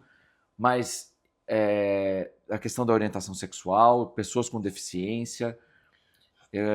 Então eu vejo que é a importância de a gente criar e manter respeito com a pessoa, né? Com as pessoas e com as regras que tem dentro do ambiente. Vamos discutir alguma regra? Vamos discutir uma regra. Eu preciso transgredir para querer discutir a regra? Não. Eu posso querer trazer a discussão à tona de uma regra que não contempla uma visão que eu tenha, mas desde que eu também ouça o outro lado para entender aonde e entenda os pontos de vista. Se faz necessário, de fato, que a gente cada empresa tenha, falando do mundo corporativo, né, cada empresa tenha os seus guardrails ou os seus limites e que essa identidade seja colocada para as pessoas que estão ali. O que você vai... E importante também, né? O que você pratica dentro tem que ser o que você pratica fora. Você não pode ter dupla personalidade. Para fora eu sou uma coisa e para dentro eu sou outra. E aí vem muito tema, né, que as pessoas têm falado, que é o washing, o ESG washing. Não é só o ambiental, o greenwashing ou social washing, é de tudo. Eu falo para o mercado que eu tenho uma governança, mas eu sou muito permissivo com a política, né? Vamos para ser simplista aqui. Eu falo que eu como é que fala?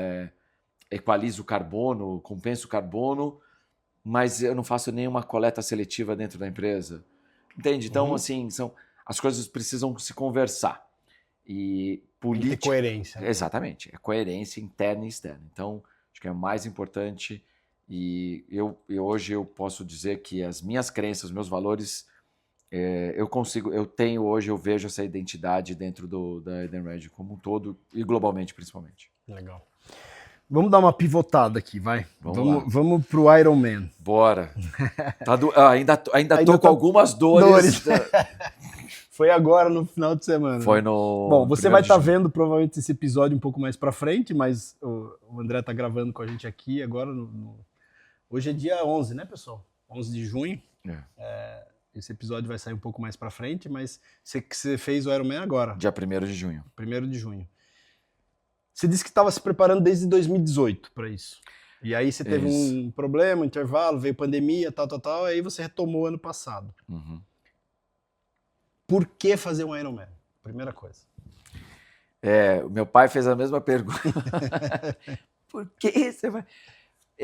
Douglas, eu vejo o seguinte, eu acho que o Ironman, treinar para um Ironman, começar o triatlo em primeiro lugar, né, e aí vem crescendo, foi a forma que eu encontrei de desenvolver resiliência mental. Legal. A gente fala de resiliência e ela é treinável, mas você tem que treinar de fato, não é sentar aqui hoje e falar assim, não, eu sou resiliente. Então o que você está fazendo para ser resiliente? Você vai, quando bater a pressão, quando doer, você vai Então, esgotar tudo, você vai continuar? Esse é o ponto. E eu falo isso muito, né, com, acho que diria, propriedade, porque 2021, eu tive um quadro de depressão causado pelo contrário do burnout, que é o bored out, é o ócio. Jura? Juro, de não fazer nada. Uau. Entrei num ciclo ocioso que estava muito no pandemia, a questão, a Superjobs em si parada do ponto de vista de novos investimentos, tudo, cuidava das empresas já investidas à distância. Uhum. Primeiro, pela pandemia. Segundo, porque eu sou conselheiro, no máximo, distante, mentor. Uhum. Então, não executava mais nada. E isso me trouxe esse quadro e foi horrível, porque eu vinha... tinha começado o triatlon em 2018, os treinos, fiz várias provas menores. Só para explicar também, né, para quem não está versado no triatlon. Quando fala Ironman, Ironman é uma modalidade, é um triatlon, é uma modalidade de distâncias. E aí nós temos o sprint, que é 750 de natação, 20 de bicicleta e 5 de corrida. Aí tem o olímpico, que é o triatlo olímpico, que é o que é praticado nas Olimpíadas, que é 1.500 de natação, 40 km de ciclismo e 10 km de corrida. Aí veio a evolução das provas do Ironman. Tem o Ironman Full.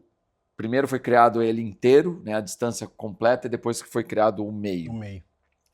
Então, o Full Ironman é 3.800 metros de natação, 180 km de ciclismo e uma maratona, ou seja, 42,2 quilômetros de corrida. Eu tô rindo porque eu fico imaginando eu fazendo a primeira parte só. E aí, numa adesão de criar uma distância intermediária entre o Olímpico e o Ironman Full, criou-se o 70.3, que é em milhas, né, a referência de distância em milhas, que é 1.900 metros de natação, 90 km de ciclismo e 21 km de corrida. Bom, dada essa explicação inicial técnica do triatlo, eu vim me preparando, comecei em 2018, também numa transformação que eu estava ocioso, sedentário, ocioso do ponto de vista físico, e achei na prática esportiva, no triatlon, a minha transformação. Eu brinco que eu tive 2 momentos de renascimento na vida. Um aos 30 anos de idade, quando eu parei de fumar, e aos 40 e pouco, quando eu fiz, comecei em 2018, 43, 44 anos, quando eu comecei a fazer triatlo. 42, quando eu comecei a fazer triatlo. Então, acho que foram os 2 momentos que eu renasci, de fato, em termos de vitalidade e longevidade. É muito bom parar de fumar, né? Eu fumei muito também no começo da minha vida. Quando eu parei, no começo é difícil e tal, mas depois que você se livra disso, é libertador, né? É libertador. E aí o triatlon veio e, aí eu fui fazer as primeiras provas menores, né, das distâncias menores.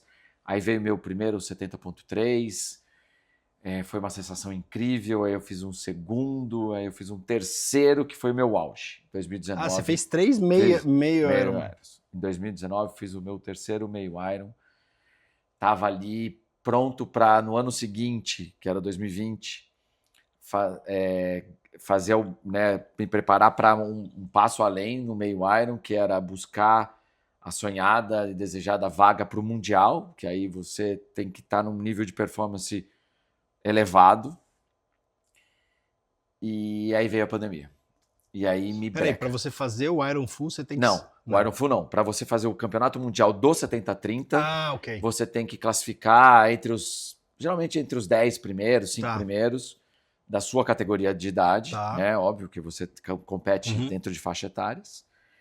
E eu estava me preparando para isso, e aí veio a pandemia e brecou meu sonho. Mas qual que foi o estalo de você do triatleta? Qual que foi? Foi isso, eu estava sedentário. Eu tava, assim... Mas por que trio? Não, porque eu fui... Como foi? Assim, eu nem lembro. Acho que eu tava numa... Eu lembrei agora. Eu fui, na verdade, para fazer esporte. Aí uns amigos me chamaram para fazer uma corrida de aventura. Que aí tinha bicicleta, mountain bike, canoagem, corrida na montanha e tal.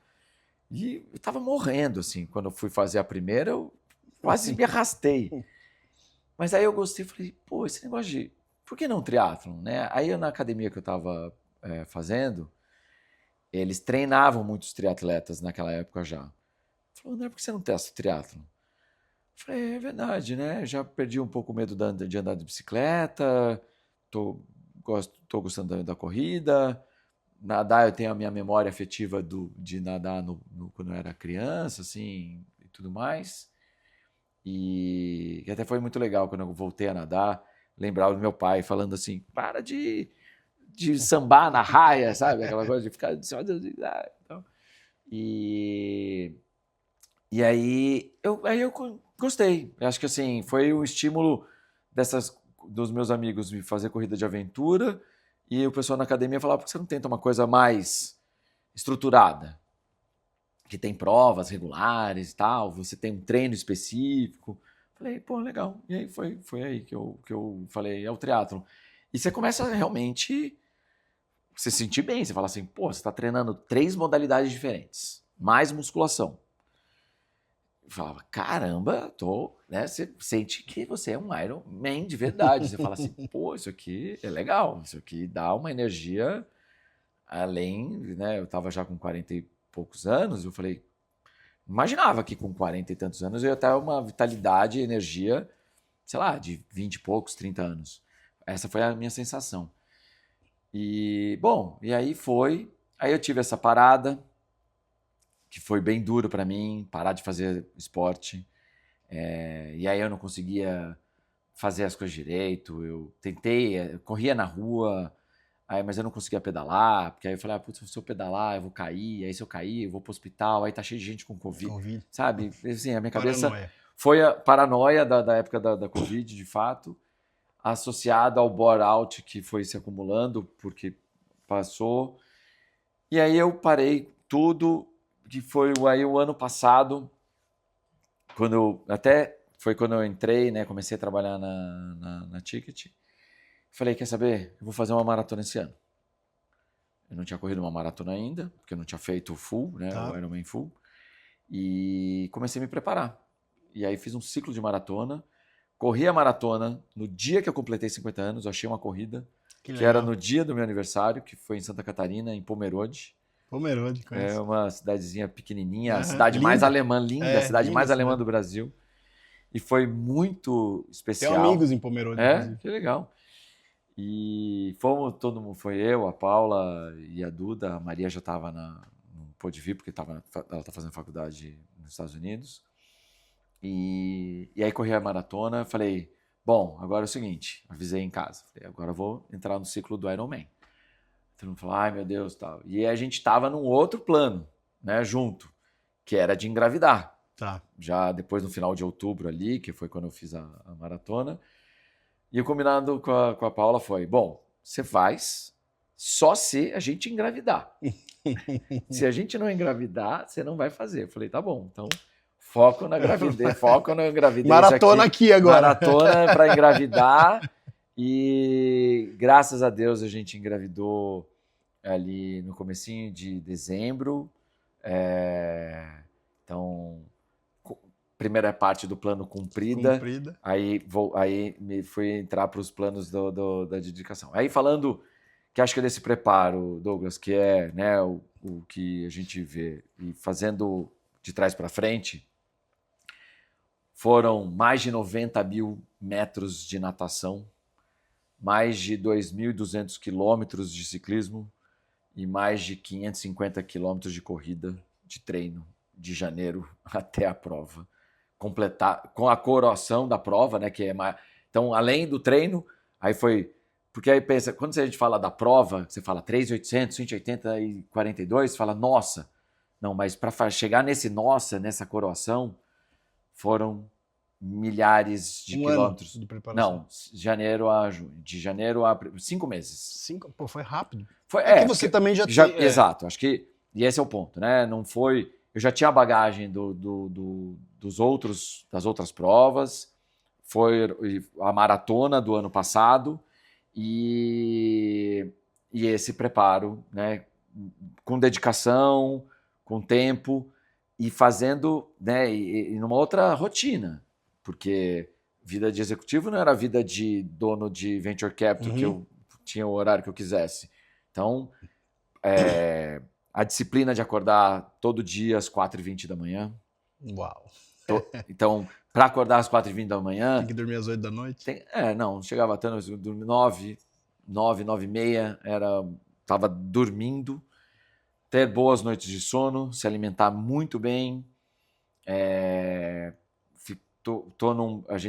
Desde que a gente engravidou, eu combinei com a Paula, dado que ela não pode beber, né, tomar qualquer álcool. Eu também, então, já zerei o álcool e isso também ajudou para o processo de preparação. E eu digo que é fantástico, sabia? Estou 6 meses aí praticamente sem beber. Cerveja zero é uma delícia, eu diria. Eu estou gostando muito. Teve que gostar, né? Teve que gostar, não tem jeito. Mas você passa a ter uma outra sensação e...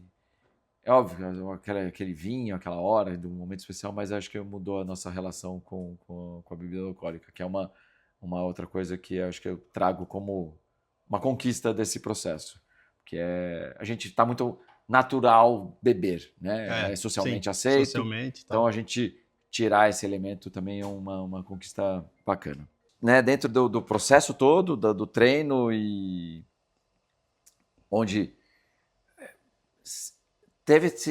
tive que adaptar muita coisa, né? Assim, pode parecer bobagem, mas uma das que eu assim, mais não gosto de fazer, eu não gostava, ter que ir para academia e tomar banho e levar... porque o vestiário da academia é ótimo. O ponto é, aí você tem que pensar à noite na roupa que você vai levar para ir trabalhar no dia seguinte. Aí você tem que montar a malinha. Isso eu tinha uma aversão a fazer isso, Douglas, que assim, não sei por quê, mas eu era muito acostumado, eu ia no clube e voltava para casa, sabe, fazia muito rápido. E como eu também acabei mudando de casa e não tinha mais essa facilidade logística, então, ou seja, eu falei, ou eu vou me adaptar e fazer aceitar que eu vou estar ali e vou fazer essa nova logística, ou eu não vou treinar. E aí, se eu não treinar, eu não vou fazer a prova. Bom, vencido essas etapas, eu vi que eu tenho muita... foi uma construção de uma resiliência mental muito importante para mim. Eu acho que você passa a se conhecer de uma forma como poucas coisas talvez te ensinam. E eu tenho o costume de não usar nenhum tipo de distração, de fone, de música ou podcast, até para correr, para pedalar, para nadar, para nada. Muito me ouvindo, me percebendo, conhecendo o corpo, sentindo o que está pegando num ponto, no outro, ouvindo a passada na corrida principalmente, sentindo a velocidade do ciclismo. Então, eu vejo... E eu comparo isso quando a gente, né, na nossa vida executiva, que se você tem muita distração, você acaba não percebendo o que está no seu entorno. Ou seja, eliminar os ruídos Aumenta seu foco. aumenta o foco. E essa, para mim, é uma das grandes lições que eu tenho. Então, ou seja, tudo que eu percebo que porventura esteja me distraindo, ou quer me distrair no dia a dia hoje, eu tenho sabe, a clareza de falar, peraí, não, isso aqui não é Me necessário, atrapalha. isso aqui está É atrapalhando ruído. o que a gente precisa fazer. Tira isso aqui. E a gente percebe que às vezes você se depara com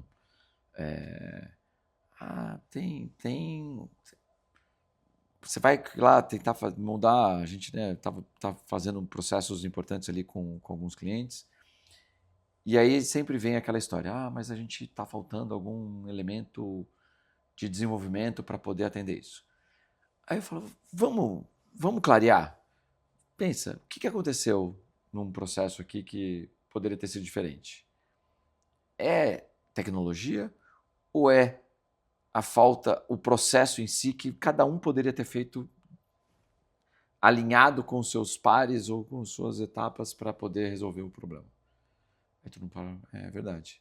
Então, ou seja, às vezes é muito fácil você culpar a distração, culpar o ruído. Poderia, estava ouvindo, não ouvi o que o treinador falou para fazer. Então, se você está distraído, se você está com música, se você sofre um acidente, muito comum, infelizmente, é até um pedido, quem pedala não usa fone, porque se você não vai ouvir o cara que vai estar te passando mais rápido e ele vai estar chamando você, à esquerda, aí você vai mudar de direção e vai provocar um acidente, ou você não vai ouvir um carro, para quem pedala muitas vezes na estrada, que apesar do perigo, você tem que estar ali totalmente atento, e se você está com fone, você não ouve. Então, assim, o pedido é, ciclistas não usem, principalmente ciclista. Quem corre às vezes é menos problemático, mas ciclista não deve usar fone, música ou qualquer outra coisa em hipótese alguma. A não ser que esteja pedalando em casa, no seu rolo, num spinning, qualquer coisa do tipo. Quanto tempo leva um Ironman? O que? A prova? Média. Assim. Então, meu tempo foi de 13 horas e 21 minutos. 13 horas e 21 minutos. Não foi o tempo ideal que eu queria. Eu tive um problema na corrida. E acho que a gente vai voltar, vou falar disso. Tem? Carol. Que saco. Meu telefone tá no mudo, cara. Acho que é o Mac que tá tocando. É o quê? É o PC que tá tocando. Baixa a tampa dele pra mim, por favor. Desculpa, André. Não, imagina.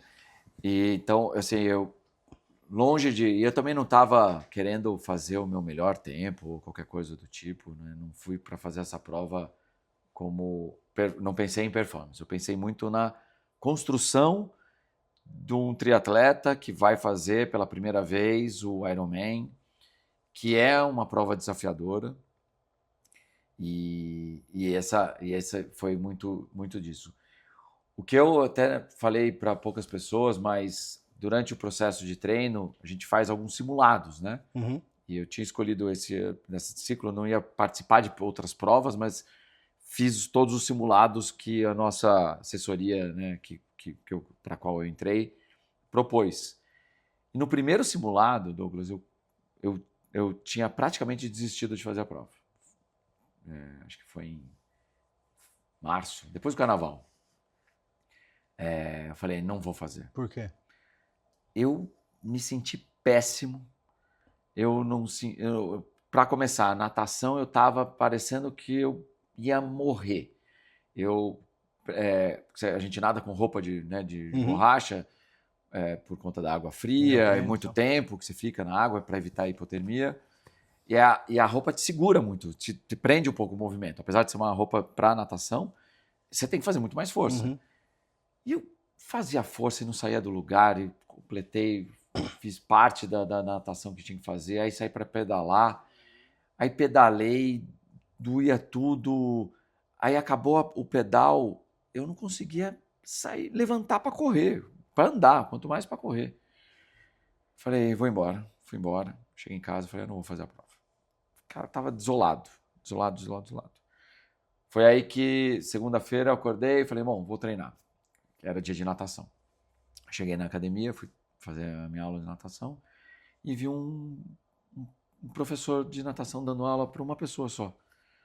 Cheguei nele e falei, prazer, professor Henrique, André, cara, tô quase desistindo de fazer o Ironman, percebi que a natação eu tô fraco, eu tô sem técnica, eu não saio do lugar, tenho até tanto, né, a prova daqui X semanas, não sei o que eu faço. Ele falou, você topa dar aula para mim?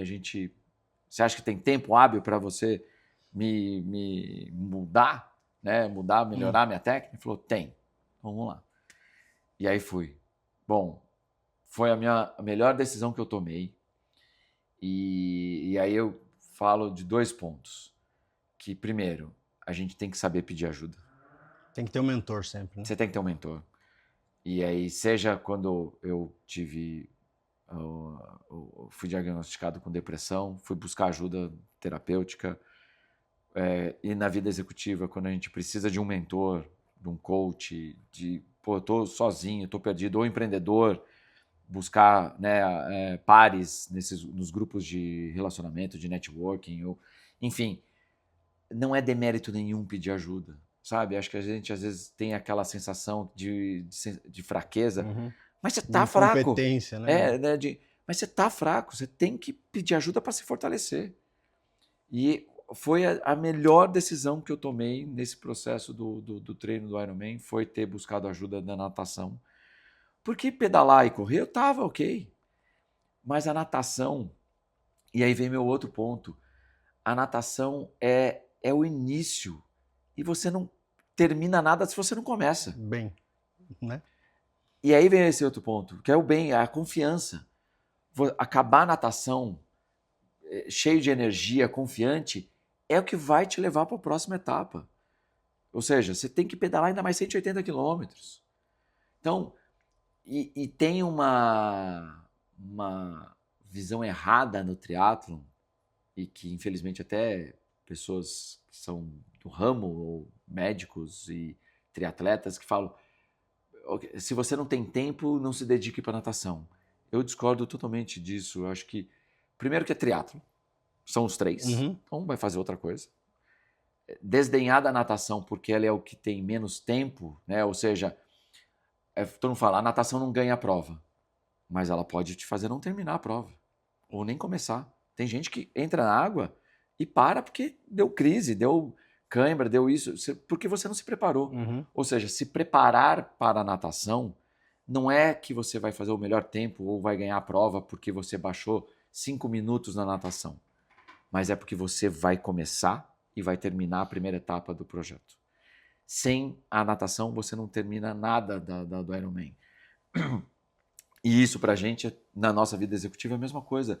Sem um planejamento, sem uma fundação, você não faz, você não começa. Então, ou seja, o início, olhar para o mar ali às 7 horas da manhã, o sol nascendo, você olha a raia, né, as boias, tem quase 1.000 metros, a primeira boia, você fala, aí você mentaliza tudo, você traz toda aquela energia para você, é a hora da verdade, é o estalo, vai, tocou a sirene, pum, correu para a água, aí você começou. Então, esse começar, você tem que, é ali que você começa a fazer os seus pensamentos, o que você vai fazer, próxima boia tá ali, você tem que navegar, porque nadar no mar, não é nadar na piscina, né? Você não tem raia. Então você tem que saber, tá? Você tem as boias de orientação, você tem que olhar para a boia, você tem que saber que você está nadando em linha reta, na direção certa. Você tem que perceber se tem gente do seu lado ou não, se alguém vai bater em você, se você vai desviar. Então, ou seja, é uma concentração, te traz todo um poder ali dentro. Tanto é que eu saí da natação, né, na prova agora, Douglas, assim, e eles têm, né, o pessoal que te ajuda a tirar a roupa, né? E a hora que tirou a roupa de borracha, peguei lá na mão, tava de sunga, encontrei minha esposa no alambrado, e eu falei assim, Bibi, eu tô com uma energia que e aí eu errei. Eu saí com tanta energia que eu pedalei, eu gastei um pouco demais de força no pedal, mas a gente vai chegar lá. Então, essa conjunção que eu passei de ter pedido ajuda para me resgatar e não fazer eu desistir, e ter me criado um bom nadador e me dado confiança, para mim também foi a principal lição que eu diria que eu tirei do Ironman, que sem ajuda, sem preparo, sem conhecimento, ou adquirir conhecimento técnico, ou ajuda para te complementar e criar uma boa fundação de algo que você vai começar a fazer, a gente não faz nada. Faz nada. André, tem mais 2 perguntas para você. Primeiro, como que é ficar com o André 13 horas? Como é que é ficar com você mesmo durante 13 horas? Eu fico imaginando eu comigo mesmo durante 13 horas sem ter nada ouvindo, só com os meus pensamentos. Eu acho que eu ia pirar. Não sei. Como é que é isso, cara? Todo mundo fez assim, muita gente falou, André, como é que você se aguenta tanto? Esse é um outro ponto importante, porque, primeiro, eu vim treinando, né? Ou seja, todos os treinos que eu fiz eu fui comigo mesmo. Uhum. Então, aos poucos você foi se vai... acostumando com você mesmo. Eu fui me acostumando comigo mesmo. E você vai pensando em tudo, Douglas. É incrível, eu diria que eu pensei de coisas que eu já fiz no passado, coisas que eu posso melhorar, pensando na minha filha que vai nascer, pensando nas minhas filhas que, né, uma já na faculdade, inclusive, né, agora fazendo ela já está na metade da faculdade de engenharia aeroespacial, está fazendo um estágio agora de verão na Embraer aqui no Brasil, pensando na Duda que vai por um caminho mais desafiador ainda, que é da gastronomia, enfim, pensando na Paula, na vida. Você revê a vida toda. Você toda. revê a vida toda, você revê... Eu juro que eu pensei na apresentação que eu tenho que a gente tem da empresa, pensando em como que eu vou capturar a atenção no primeiro momento da minha fala. E fui pensando. E aí você vai pensando review. uma vez e vai pensando outra, e você volta num outro assunto. Vai se ouvindo, né? É importante também, não adianta ficar só pensando em coisas aleatórias, mas momento ali que você tem que saber, bom, o que eu estou fazendo aqui agora? Estou me alimentando de forma correta? Não estou esquecendo de me hidratar? Porque o que pode estragar a prova depois da natação, no ciclismo, é você se desidratar. Porque você não percebe muito a desidratação no ciclismo, mas a hora que chega na corrida e você está desidratado, que foi o que aconteceu comigo no primeiro simulado, além da natação fraca, eu desidratei. E a hora que você desidrata, você não mexe, esquece. Então, eu ia trabalhando muito isso, né, do qual foi o treino que a minha nutricionista passou, e como ela também é triatleta, também já fez Ironman, assim, foi um encontro muito positivo para a minha vida. Foi a doutora Daniela Serres que, sabe, entende do que eu ia passar. Claro, então, natural. Ela também fez, né? Exato. Então, isso para mim foi as dicas dela e o conhecimento que ela tem, me ajudaram muito. Nada como conhecimento muito. prático, né? Exatamente. E nisso você vai. Então, mas chegou uma hora que eu também não estava, talvez, não é que eu não estava me aguentando, mas a corrida que foi super desafiadora para mim, e apesar de eu achar que eu ia arrebentar na corrida, eu falei, porra. E a prova do Ironman em Florianópolis, elas são 4 voltas de 10 quilômetros. E aí eu mentalizei, falei, 10 quilômetros? Né? Porque quando você fraciona as coisas, e isso é um treino que a gente faz, para você entender as etapas. Então, fracionar é uma forma de você diminuir o esforço mental. Ou seja, eu não vou correr 42, eu vou correr 4 voltas de 10, mais 2 quilômetros depois no final. Então, ok, 10 quilômetros, cara, eu acordo de manhã, eu corro 10 quilômetros, 50 minutos, estou de casa. Imagina que eu vou sofrer com isso. Mas eu subestimei, de fato, a corrida após os 180 quilômetros de bicicleta. Né? Então, e como eu saí com muita adrenalina, muita força para o pedal, eu acabei pedalando mais forte do que eu deveria nos meus primeiros 90 quilômetros. Aí já foi. Eu poderia ter feito o contrário. Eu poderia ter pedalado mais forte os últimos 90, guardado energia nos primeiros 90, depois pedalado mais forte nos próximos 90, para me sentir bem, e aí eu estaria correndo melhor. E também sair correndo, achando que eu estava... Literalmente, eu achei que eu saí para correr a maratona da mesma forma como eu acordava todo dia para correr Os 10 10 quilômetros de manhã. Saí correndo já num pace relativamente forte. Falei, nossa, como eu tô bem. Putz, mas a hora que bateu 14, isso, um terço da prova, um terço da corrida, falei, me ferrei. Aí ali eu senti que eu falei, não vai dar bom, deixa eu começar a economizar. Aí eu comecei a economizar, aí deu metade da corrida, eu falei, nossa, eu preciso respirar. E aí aí eu dei uma arrastada, e aí trotei. E aí eu cheguei num ponto da corrida que eu não conseguia fazer conta direito. Eu olhava o relógio ainda sem óculos, eu calculava o pace errado, aí eu achava que eu ia terminar a corrida com 7 horas de corrida. Falei, nossa, que desastre, como que eu posso, né, tá fazendo isso?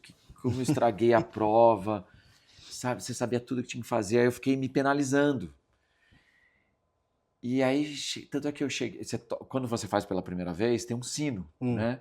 E aí eu cheguei, toquei o sino meio antes do pórtico de chegada, 10 metros assim, toquei o sino, e aí a hora que eu bateu no pórtico, eu olhei, falei, ué, foi muito melhor que eu estava imaginando. Aí eu fiquei feliz.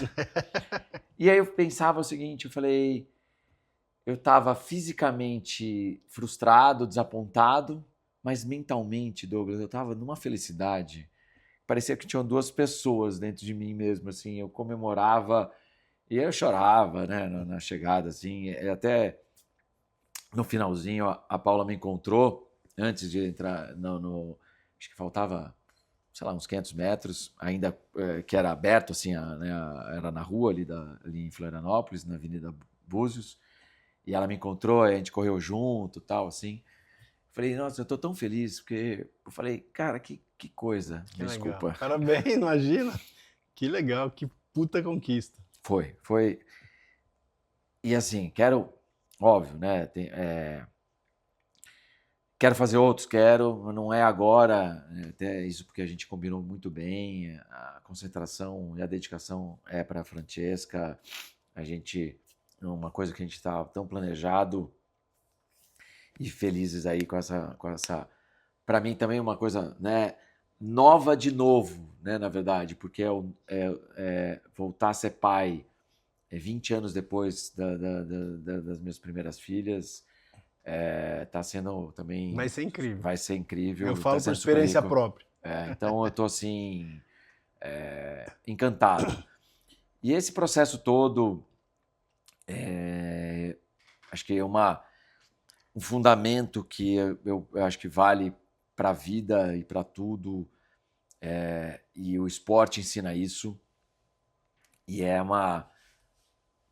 acho que são duas coisas, né? Que, como eu falei, eu estava fisicamente frustrado, porque fisicamente o físico te leva a lugares que realmente a gente nem imaginava, né? O nosso corpo é uma máquina muito poderosa, mas é só a mente que te leva além. Assim, o além é a mentalidade. Não, o corpo não vai no além.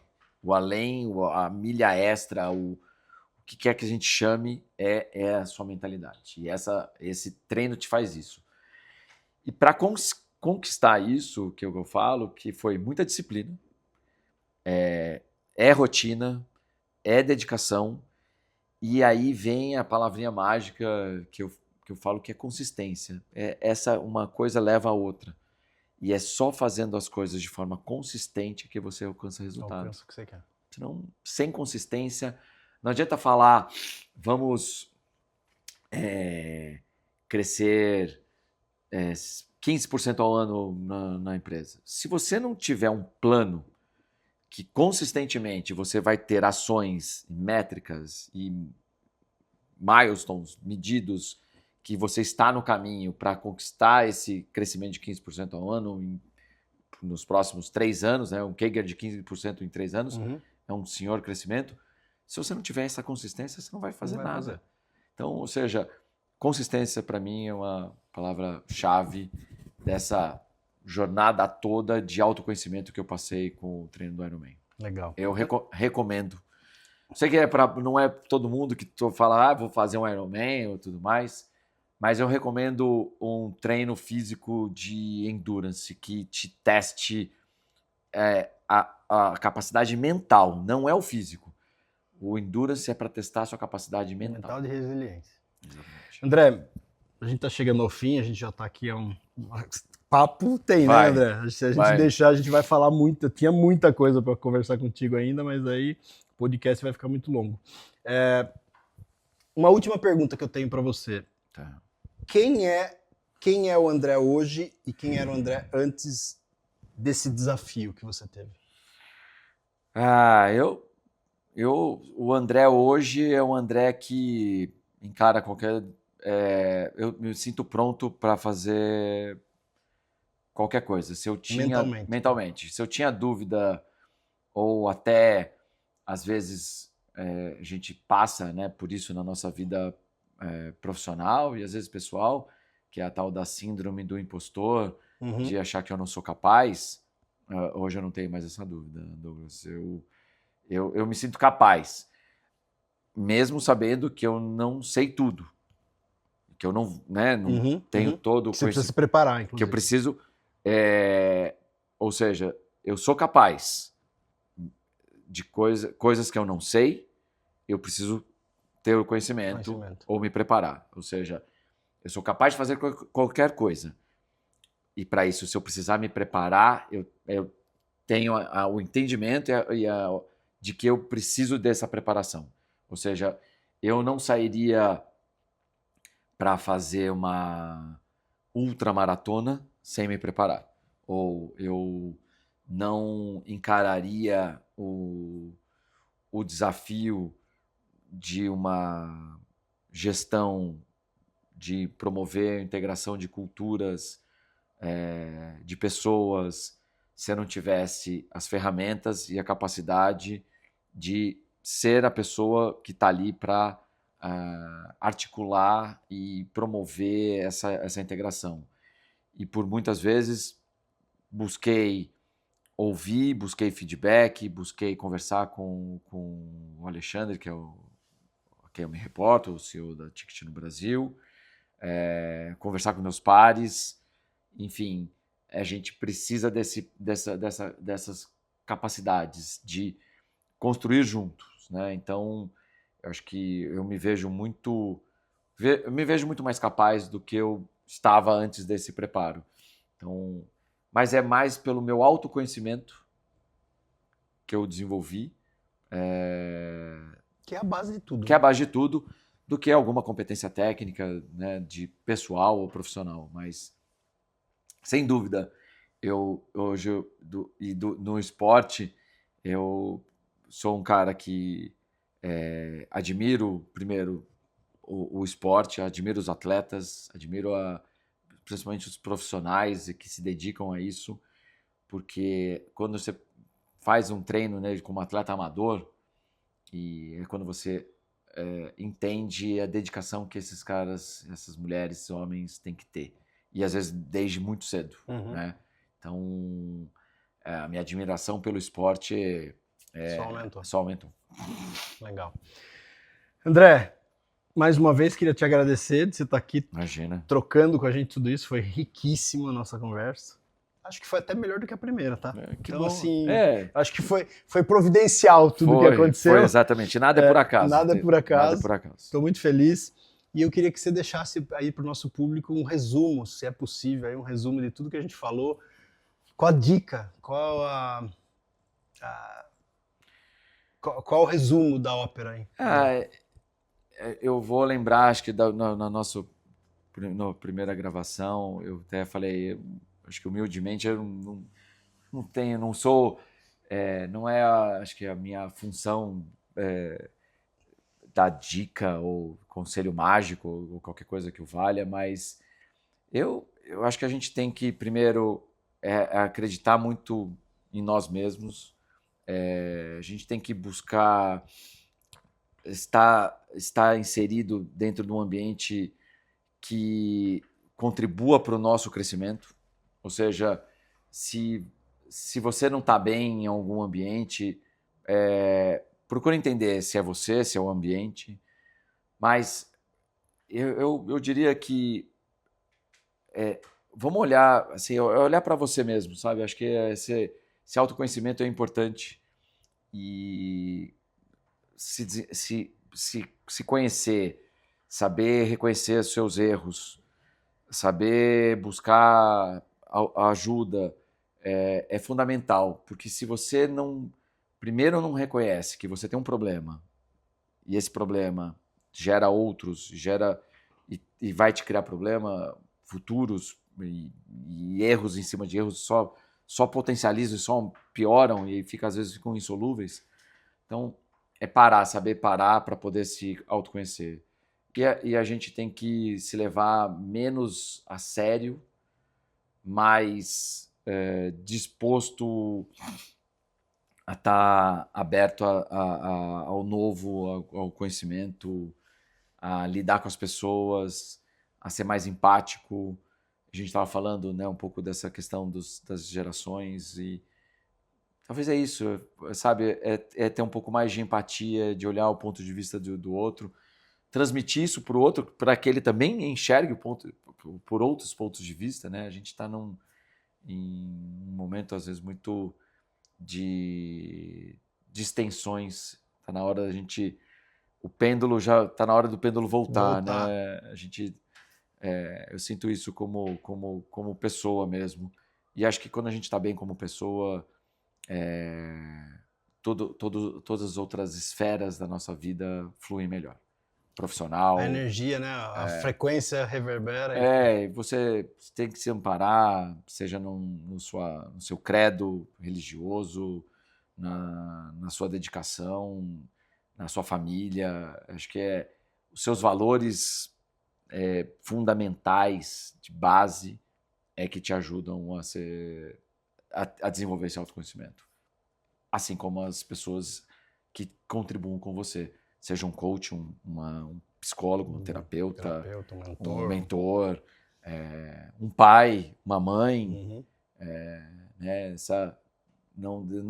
a gente não precisa se afastar. Os filhos e os pais, por serem naturalmente de gerações diferentes, às vezes criam essas também distensões. A gente pode ser melhor. Legal. André, muito obrigado mais uma vez. Imagina. Obrigado você. E é isso aí, pessoal. A gente acabou de ouvir a história do André. Sensacional. Um ex-fumante que agora é Iron Man, cara. Olha isso. Eu, às vezes, me pego me dando desculpa. Puta, eu já fumei quando era pequeno e tal. Pequeno não, né? Jovem e tal. E será que eu consigo fazer algumas coisas, né? E o André trouxe essa história incrível para vocês de que tá aqui, ó. Resiliência mental, o corpo obedece aquilo que você comanda aqui. História incrível. Então, se você gostou dessa história, clica aqui no coraçãozinho para você ser notificado sempre que tiver um novo podcast para você assistir. Compartilha esse podcast com um monte de gente que corre, que está se desafiando, que está tentando aí vencer e ser resiliente. A história do André é inacreditável. Falamos de cultura, falamos de tanta coisa bacana aqui, né, André? Obrigado Muito. mais uma vez. Imagina. E é isso aí. Até o próximo episódio. Não esquece de compartilhar e curtir o canal para que os meninos aqui não percam o emprego, inclusive. A gente tenha sempre aqui o que fazer, tá bom?